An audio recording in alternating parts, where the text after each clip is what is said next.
Welcome to the Online Digital Marketing Podcast.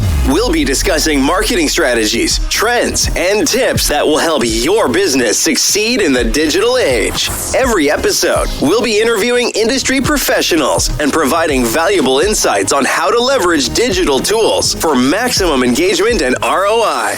Don't forget to subscribe so you can stay up to date on the latest trends in online marketing.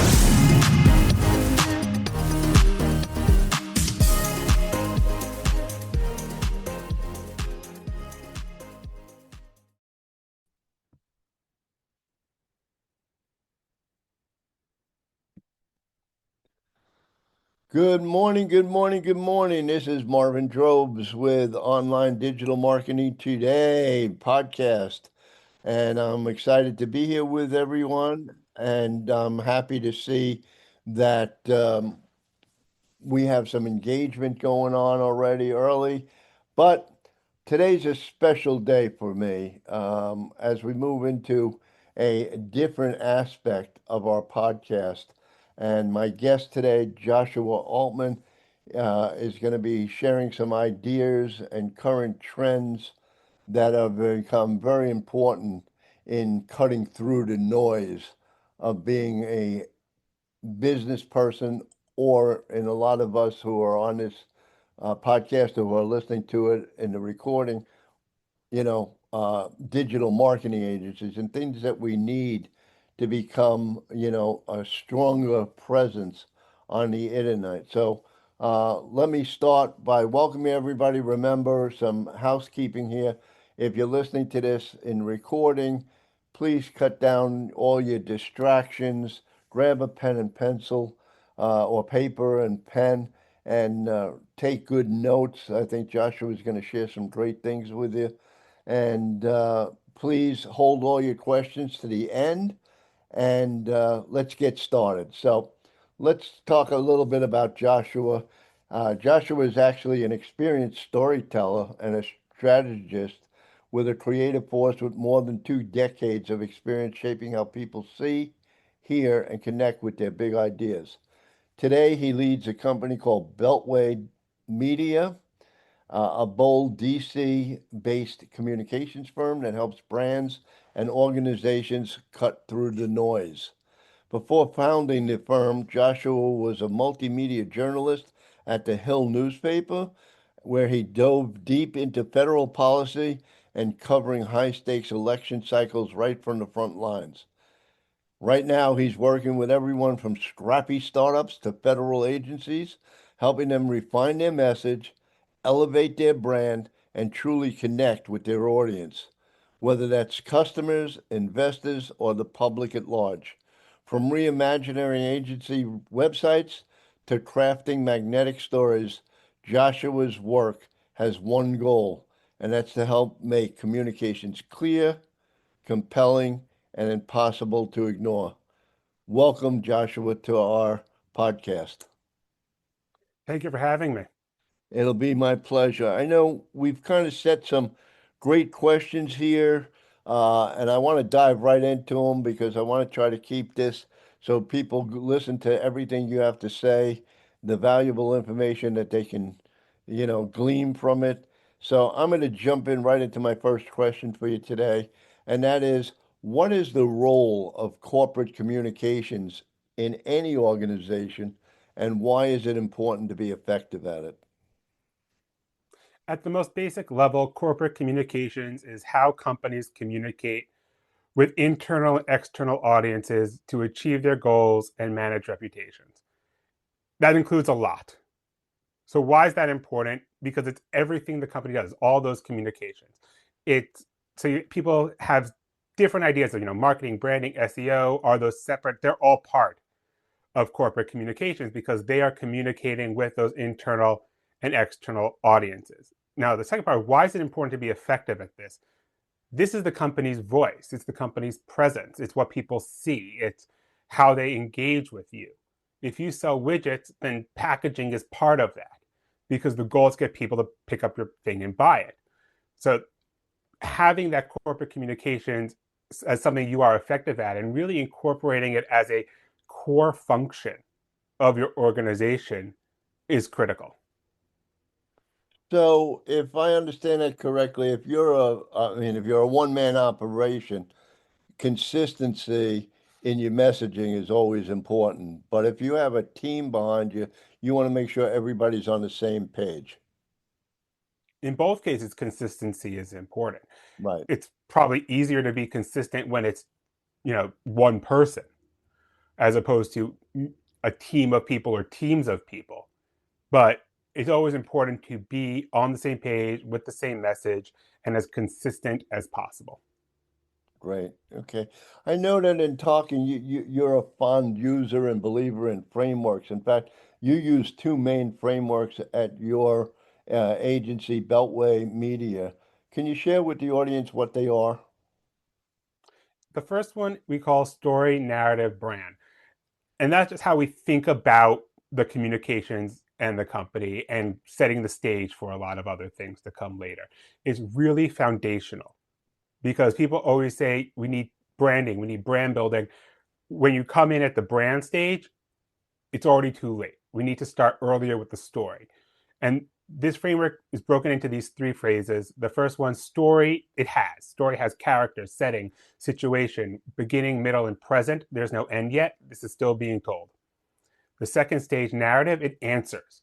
It answers the questions. What are we saying about who we are? How do the events in our story connect with our themes?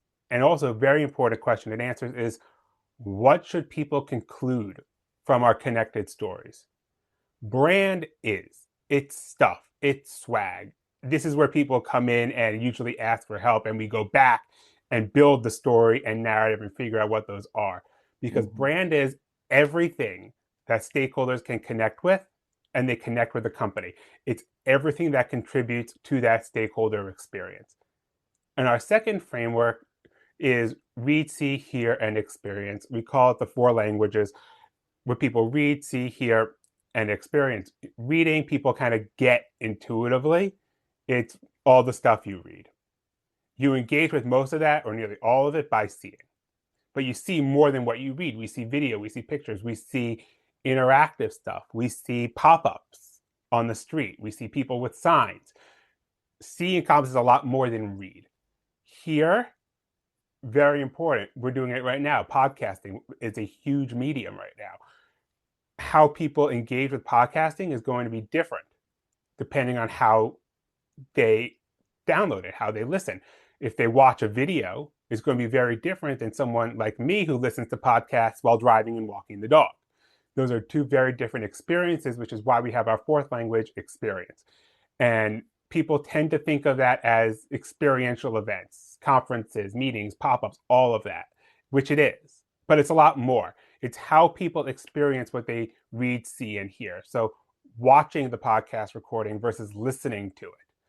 Are you seeing something on your desktop or on a mobile website? Are you sitting at your desk or are you standing online at the grocery store? Are all different ways you see and experience.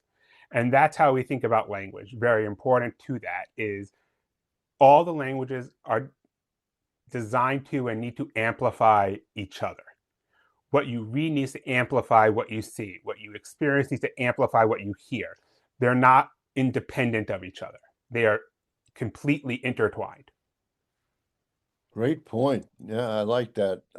So I know people are asking, at least I am in my mind, now that you've shared those two main frameworks that you use, how can we as business owners well, we're business owners as well, digital marketers take those frameworks and use them?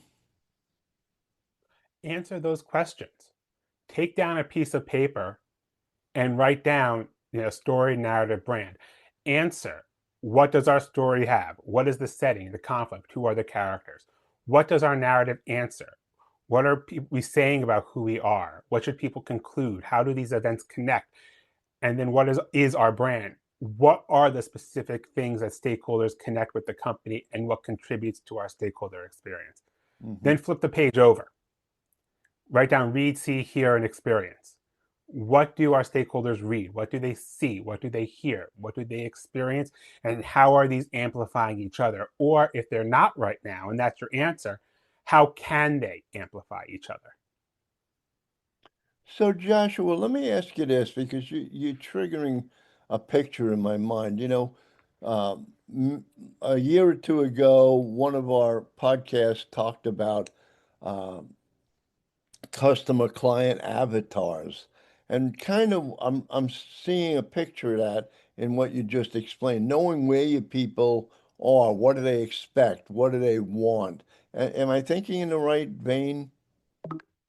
That's one component of it. There's a company that I know, they really leaned into a superhero theme and they made avatars of their products and their employees all superheroes, and they lean into it and it's great and people expect that from them. Okay, That wouldn't work for me. That's not what we do, right. but it works great for them. Find a thing, and if it works, run with it. You can experiment. You can, if it doesn't work, you could, it's the internet, you could, take it down and try something else. Yeah, it's the old test, evaluate, and retest. Right. Yeah, And yeah, we're doing that all the time with every project. fantastic. So people worry about running out of content. I know that's one of the reasons we have built a huge clientele of almost 30 people that have now hired us to write content for their social media, for their website, blogs, uh, anything they need, press releases. We just got a request 2 weeks ago to do press release for a company. And they're running, their worry, their strongest worry is, I don't know what to write, or, I'm running out of ideas that I'm not able to post anything and I'm afraid I'm going to lose my following. Is that a concern that you see, and what do you do to address it? It's a concern we see all the time, and we address it by repurposing content. Everything doesn't have to be new. When we say repurposing, people then say, well, what if people notice that we're reusing, we're recycling this? We posted about that already. Good. That means they're paying attention. That means they're engaged. I'll take it. That's a great thing. Mm-hmm. But when repurpose, it doesn't mean simply repost a Twitter post 6 months later. Look at your content. If you write a blog post that has 4 sections, that could become 4 new blog posts. You're not going to run out if you keep doing that, because each one of those now has 4 more sections that you can break down to 4 more posts. Each one of those is now multiple social media posts. If you do podcasts like we're doing right now, those can become posts. You break it up. You don't have to just post the podcast in its entirety. Make shorts, turn it into a corporate blog post. And it also works in the other direction. Now you have a lot of ideas. You could turn those into a white paper, as long as you focus on always adding value. If it was a white paper that doesn't provide value and it's a lot of corporate jargon that you're doing because you think you should, you don't need to do it. If it's something that's really providing value, then it's going to be something that people want, and it's going to be a great addition to what you're providing. We focus on this a Absolutely. lot. Yeah. Everything needs to add value. Value first, the rest comes afterwards. I agree. So it's kind of funny that we're talking about this because uh, two things, because we do a lot of blog posting, and that's become really a major part of search engine optimization for a company's website today. Um, a lot of things that we're using are things like questions that the public asks. I think it's called what Answer the Public, or one of those sites that Answer the guy. engine optimization is what I've heard it called frequently. Yeah, you can go on and you can find, or even look up some, term or keyword phrase, and if you go down to where Google says what people search for, those are questions that are divided, that are coming from a main subject, but like you said, can be purposed into smaller posts and content that just keeps leading it. And then, like I did, because 2 years ago I got involved with AI, uh, the robots taking over the world, I wrote a short 47-page book, And my mentor said, you should put it up on Amazon. And I did. And to my surprise, we've sold a couple of dozen of the book. But yeah, I took all those things from the post that I was writing about and I combined them into one, I guess, how to do a AI book. And it was very rewarding. And the comments I got back from the people who purchased it were very exciting for me to see that people took it to heart, found useful content that they were able to use and execute with ease. So that was a great thing. So let me ask you this, talking about platforms, Google, Facebook, TikTok, LinkedIn. I talk to a lot of business owners and a lot of people in our field, digital marketing leaders, and they find themselves stuck. I'm going to use that word on one platform a lot. Whether it's Facebook or LinkedIn, they tend to lock themselves into that one platform.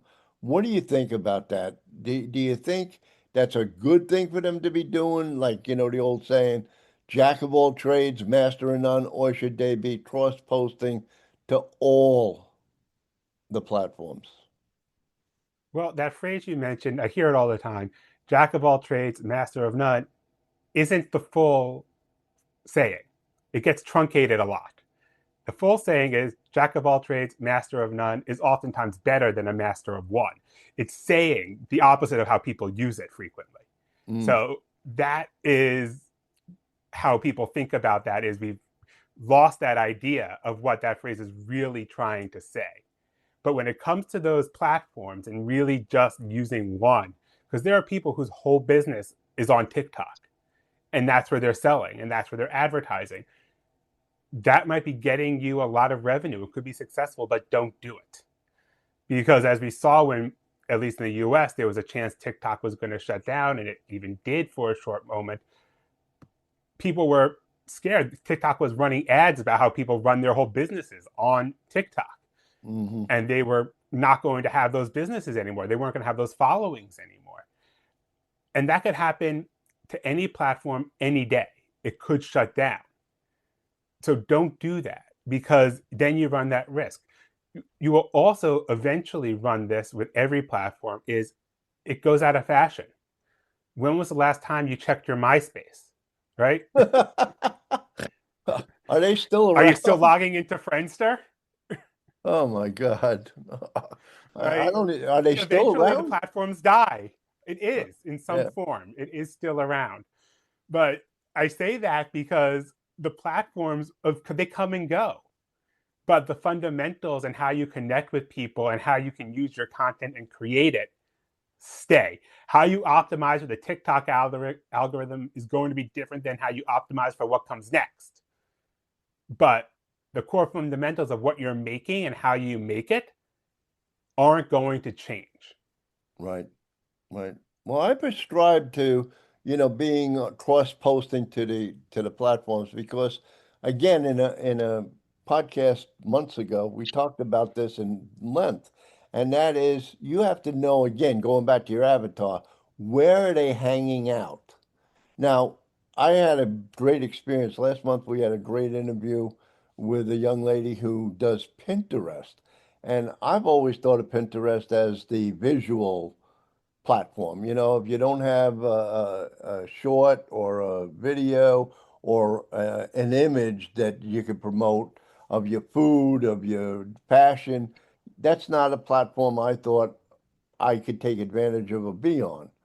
And after my interview with her, I hopped on to Pinterest. Now, the main difference I learned right away, you don't have followers per se, but they do make comments on your pins, as they call them. And in less than 2 weeks, I had 27 people that had connected with me. And I never thought It's a that was very possible. active platform. Yeah, And you said, cross post because you need to know your audience. You need to know where your audience is. But like I said, these go in and out of fashion. They could move to an existing platform, they could move to an entirely new platform. And if right. you're already there, that makes it easier to keep your audience than starting again from scratch on that new platform, Yeah, I think, because they're going to Josh, move at some point. yeah, Joshua, I don't want to interrupt you, but again, a lesson learned was with Facebook. When Facebook first started and Mark Zuckerberg went out there and introduced, it was a college platform to introduce people of like backgrounds and to meet people, men meeting women and men and women meeting men and women, with like, um, backgrounds and stuff. And today, Facebook is for the elderly people like Marvin here. The I get geographic has changed totally. While the younger generation, Gen Z, they're on TikTok. And if Yeah. you and So if you're I was on Facebook. I remember when it was you needed that college.edu address right, to even be on Facebook. yep, yep. And that made it cool. And then I think what people need to remember about all these platforms is that these people are not really your um, ownership at any given time. And Facebook did this, Google's had this another time. How many times have you heard, I hear from my clients, I was suspended. And it was It's because happened every frequently. day. It's happened to us, happened to clients, it's happened to us Right. because whatever reason or Yeah. no reason. Yeah, not or ones that we don't understand because of the way Yeah. they word things. Yeah, they decided this isn't working. You're not paying for advertising, so we're taking you off the platform. Really interesting stuff. So, Joshua, as we move forward in today's world, I mentioned it earlier, AI, artificial intelligence is like the buzzword on the internet. And obviously it's Mhm. here. It isn't going anywhere. You either are embracing it or you're going to be left or you're being left in the dust. Do you use it? And if you do, how are you using it in your agency? We use it. We use it a lot. We use it carefully. It's great for certain things. It's terrible for a lot of other things. It's really great at creating outlines. It's great for that because you then fill in the writing like a person would actually write. And it doesn't come out in that very robotic, very detectable AI tone. That's important because our clients don't want something written like it's from an AI. They want something that we a human are writing. We use it for automations for clients and for ourselves. I have an automation that's I think 74 independent steps, some of which are actually their own automations. They're running within this automation. It's complicated. It requires constant tweaking. It is not one and done. We use it for research. It's great for that, especially for research that is repetitive. One time we had to research demographics on 25 or so cities. And that's basically running a lot of Google searches. It's getting information from, the state or national vital records offices, departments of public health, office of statistics, whatever they're called locally, and putting it into a chart. It's running Google searches. The AI did that faster than any human could and was mostly pretty good. One thing it doesn't know, and you type, I want data for Rome, doesn't want Rome, New York, Rome, Georgia, or Rome, Italy. Right. You have to be very specific in what you tell it in that instance. And that's why we say when we're doing things like that, provide all the sources and then we go back and double check because what it's giving you may not be accurate and it also may not even be real. Yeah, you got to worry about the AI's creativity. I know when we were using it, we use it a lot to help us write our blog posts for our clients. And many a times, especially in the beginning of using it, man, I don't know where you needed a fact checker to check what it was saying, and you'd use AI to, fact check. And what did you find out? One AI lied to the other one, so the other one lied back to the other one, said, "Yeah, this is correct."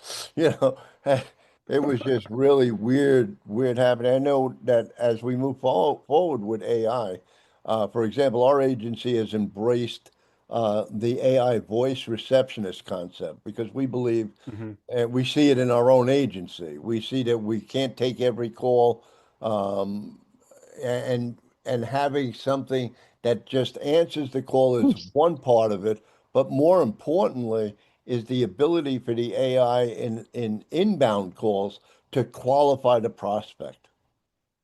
And Yeah. more people are not fighting the fact that they're talking to a robot, especially now that companies like 11 Labs have kind of mastered the human voice. They sound very human and they became humanistic. And that's a key in any AI. Anything you do, whether it's writing a blog post, an email sequence, or research that you're going to share with the people that requested it, I think you always have to look at it from a human standpoint.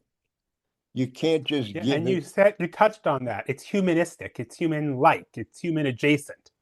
yes. Even the ones that are really good, even the voice that's really good, it's human-like, but it's not human. It doesn't have the real imperfections that talking to a human would have. And that's one of the things we notice a lot with AI. And the difference between AI and a human is no matter how much a human tries, we can't be perfect. It doesn't exist in the world of humans. It doesn't. But we can do the best we can. Right. Right. AI is designed for coding and efficiency. It's math on the back end. It's trying to get there to that perfect. And it does it in a way that isn't human. And we notice that. We pick up on that as consumers, which is why we use it for things like outlines, because then the human is doing what the human does well. Hmm. Okay.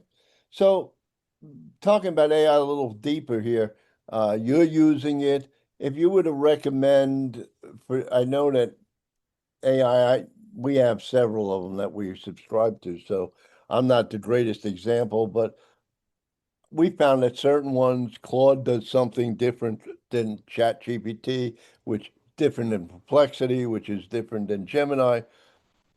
Which ones would you recommend if someone was going to get started with AI? Is there one or two of them that you think ideally they should begin with? So we are also subscribed to multiple things, and we use them for different parts of what we do. What we do a lot of is we use a tool called Abacus. It's been around for a few years now, and it lets you either automatically using their root LLM feature pick the model that you use from all the different companies. Nice. And that helps. So you could put in your prompt and you could be like, this is weird. It automatically picked Gemini, which you're like, this wasn't what I want out of this. And you could then change it to Claude and which Claude model, and then compare the two. And you could get better at it and figure out what you want. For automations, I use a tool called Gumloop, which I have found really user friendly for most things. It isn't only text input. It does have a good uh, graphical interface where you can really see the workflow mapped out, which a lot of other tools don't have. And they solved something that I found challenging with a lot of other tools. And it was actually a really simple fix. With a lot of tools, it would just start to build when I'm still trying to figure out what I wanted to do. And and I had to add an instruction. Answer this question only, do not take any actions. Right. Well, Gumloop added a feature. You have a build tool, and then you hit a toggle and an ask tool. And if it's in the ask mode, it can't build. And that solved the I always had to tell it, don't build right now. And even when I did that, it sometimes would start anyway, which I didn't want it to do because it Yeah. wasn't going to do it efficiently. AI has a mind of its own. Yeah. And being able to ask very clearly was a great tool that we've been using because it makes the whole process more efficient. Yeah, I think in today's world, maybe you could agree with me. If talking to the younger generation that are listening to this podcast, I get this question quite often. If you were, I have a son and daughter that's out of college, and they're thinking of getting involved in the digital marketing age. And what do you think they should, direction should they take? And my answer now is I don't even think about it. I said, if they're going to study anything, study prompt engineering. Hmm. Learn how to write prompts, or find a system out there. And you and I were discussing before the call. There are systems there that are very good at it, that ask a lot of questions of you. You become the student, it becomes the teacher, and it'll ask you to keep defining and refining what you want it to do before it'll go out and do it. Okay. You could Um, even tell any AI to do that. You could say, I need to accomplish writing a corporate blog post or whatever you're doing. Ask me the questions to create an outline. right, And right. you could do that, but you have to know that that's how you should approach it. Yeah, I think part of that also says is how, or the voice you want to write it in is so important. Like I know in the beginning, I usually, I want to write a 5 series email. That wasn't good. Now we've gotten real good. We'll say things like, make, believe you're a top-notch, highly rated copywriter asked to write 5 emails on and the subject, and all of a sudden it Mm-hmm. takes on a total different voice, and Yeah, switching voices is hard. Both for the AI has its default, but for people, we have to do it all the time because we're writing for different clients and everything from government reports to friendly blog posts for B2C. Like we have to be able to cover it all, and the same person has to switch between them frequently. Getting that voice is a skill that takes people a long time to learn, and switching between them. AI can help you, but check it and make sure that it is the way you want it to look and the way you want it to sound. Because what it thinks is a technical documentation or friendly and approachable might not be what an actual person thinks is friendly and approachable, or it might not be documentation that a person can follow as well. That's why the human needs to be there to check it. yeah. So one of my clients, I'll quote her, Beth said to me a couple of weeks ago that AI can be your voice, but it's not your voice. You always have to That's a good look way to at it. say it. You always I have to like that. look. Yeah, you always have to look and make sure that it's in the voice of either you if you're writing it for yourself, or always keep in mind the goal of the client that you're working with, so that it sounds like them. That's so important with AI.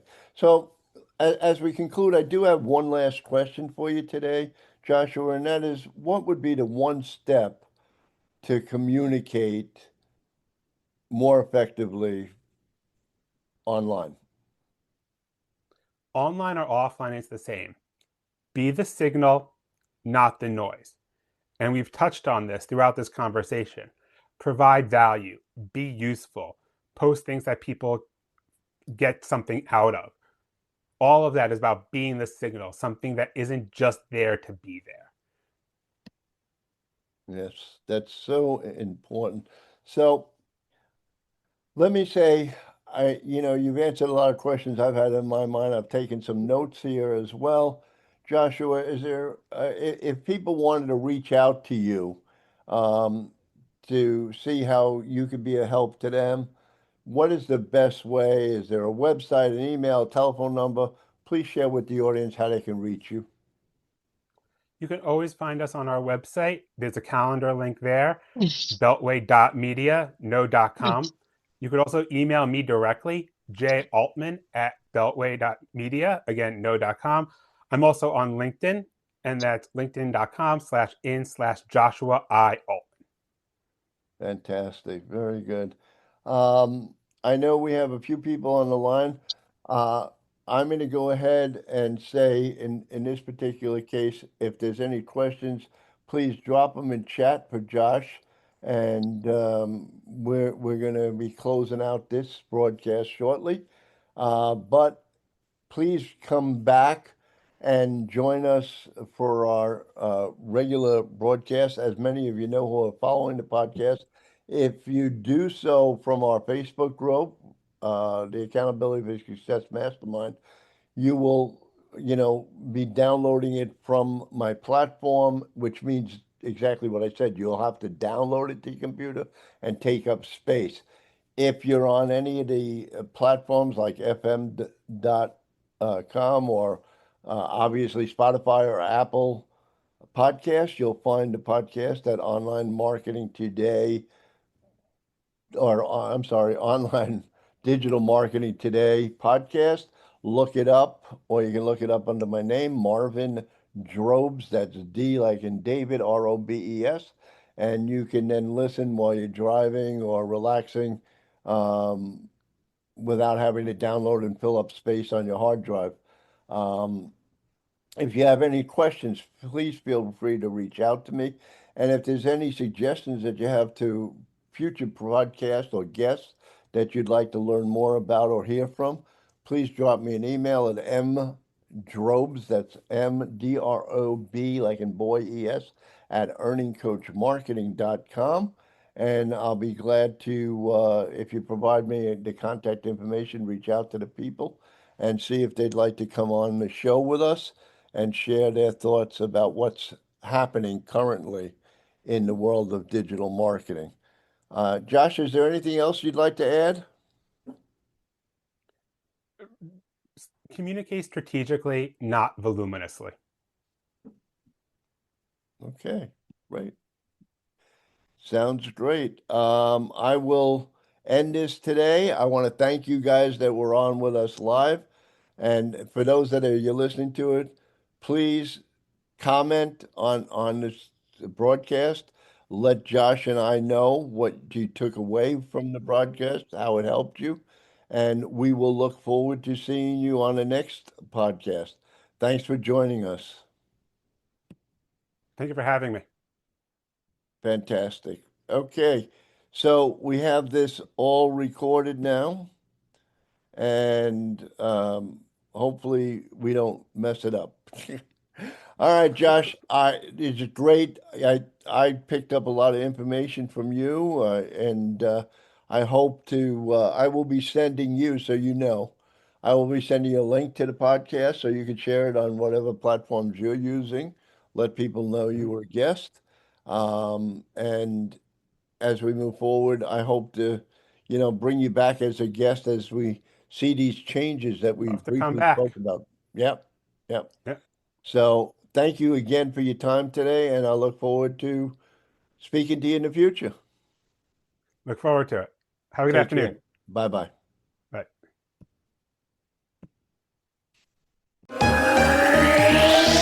Ready to take your online business to the next level?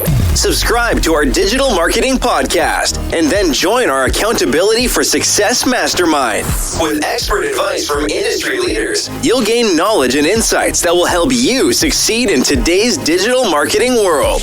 From social media strategies to search engine optimization, we have all the tools you need. Learn from successful entrepreneurs and take control of your online success. Join the Accountability for Success Mastermind now at bit.ly/AFSM podcast.